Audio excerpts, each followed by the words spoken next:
The drama surrounding Caitlyn Clark didn't end with rehab timelines or injury updates. It ended the moment the ball left her hands and sliced cleanly through the net from the logo, silencing every lingering doubt in one motion. That single shot didn't just mark a return, it marked a shift, a warning. And for everyone watching closely inside that Team USA gym, it felt like the moment the balance of power snapped back into place. Sue Bird had already set the tone before camp even began. She didn't hedge, she didn't soften it. She said Caitlyn Clark was 100% healthy. Not almost, not close, fully back. When someone like Sue Bird speaks with that level of certainty, it's not hype, it's experience talking. And what followed proved she wasn't selling a comeback story. She was alerting the room that the storm had returned. Clark walked into Team USA camp carrying the weight of the most frustrating season of her career. 13 games. That's all she played. 13 appearances out of an entire WNBA season that was supposed to build on a rookie year, where she shattered records and redefined expectations. Instead, the year became a cycle of setbacks. Left quad, left groin, right groin, left ankle. The injury report read like a checklist of everything that can derail an athlete's momentum. For someone whose game is built on rhythm, movement, and constant pressure, being stuck on the sideline was its own kind of punishment. While the spotlight moved elsewhere, Clark disappeared into the grind. Rehab sessions with no cameras, conditioning work when no one was tweeting updates, hours of repetition designed not just to heal, but to recalibrate. And during that silence, the questions started creeping in. Could she come back from this physically? Would her body hold up? Had the league adjusted to her? And did the injuries expose something deeper? These weren't loud accusations. They were quiet doubts. And quiet doubts are often the most dangerous. Then came the press conference before camp. Clark didn't dodge anything. She looked straight ahead and said she finally felt fully healthy. No qualifiers, no hesitation. But she didn't pretend the journey was over. She acknowledged the rust, the conditioning still to be built. That honesty mattered. It showed someone who knew exactly where she stood and exactly where she was going. That level of self-awareness is rare, especially for someone under this much scrutiny.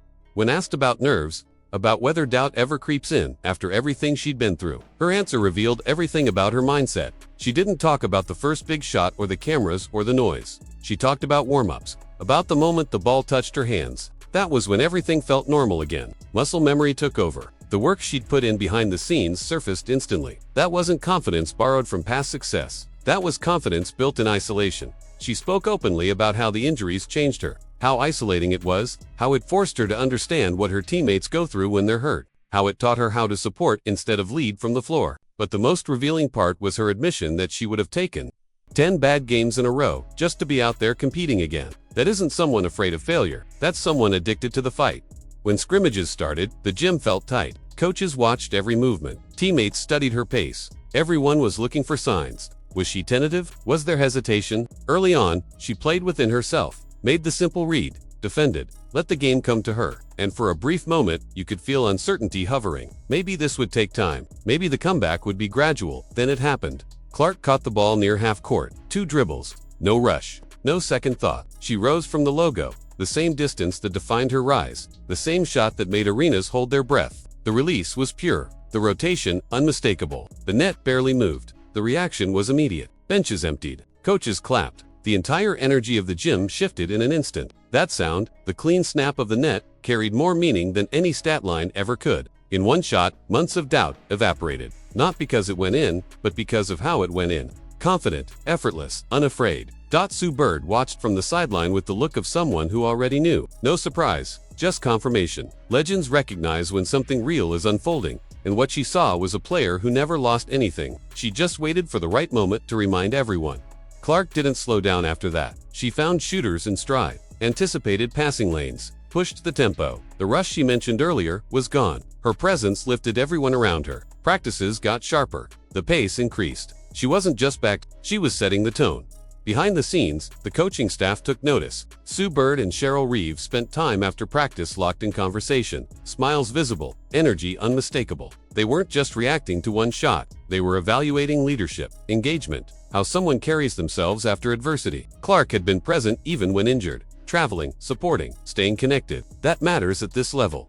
The decision that followed sent shockwaves. Clark would start at point guard, not eased in, not hidden behind veterans. Starting the lineup spoke volumes about the future direction of the program. This wasn't about filling a spot. This was about anchoring the next Olympic cycle around someone who earned trust through work and character. While Clark handled the moment with humility, not everyone reacted the same way. Angel Reese found herself in a bench role, and the contrast couldn't have been sharper. Making Team USA is an honor. Accepting your role is part of it. But reports quickly surfaced of frustration, complaints about playing time, dissatisfaction with position. The energy shifted, and not in a good way.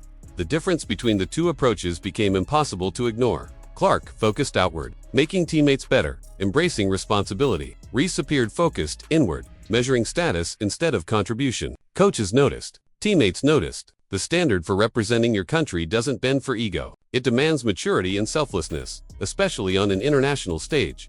The truth is uncomfortable, but necessary. At this level, roles matter. Rebounding, defense, energy. Not everyone is a focal point. Clark earned her role by elevating everyone around her. Others struggled to accept what they were given. That contrast defined the camp just as much as any scrimmage. Looking back, it's hard not to think Clark should have been on the 2024 Olympic team. Her absence wasn't about ability. It was timing, politics, and legacy decisions. But that snub may have lit the fire that brought us here. Healthy, focused, ready to lead. This wasn't just a comeback. It was a declaration. One shot from the logo announced that Caitlyn Clark is not only back but positioned to define the next era of Team USA basketball. The leadership, the confidence, the work ethic, it's all there. So now the question shifts to you. Did that one shot officially end the debate about Caitlyn Clark's place at the top? Was Team USA right to hand her the keys this early? And how should players handle roles when representing their country on the biggest stage? Drop your thoughts in the comments. Like the video if this breakdown captured the moment. And subscribe because this story is only just beginning.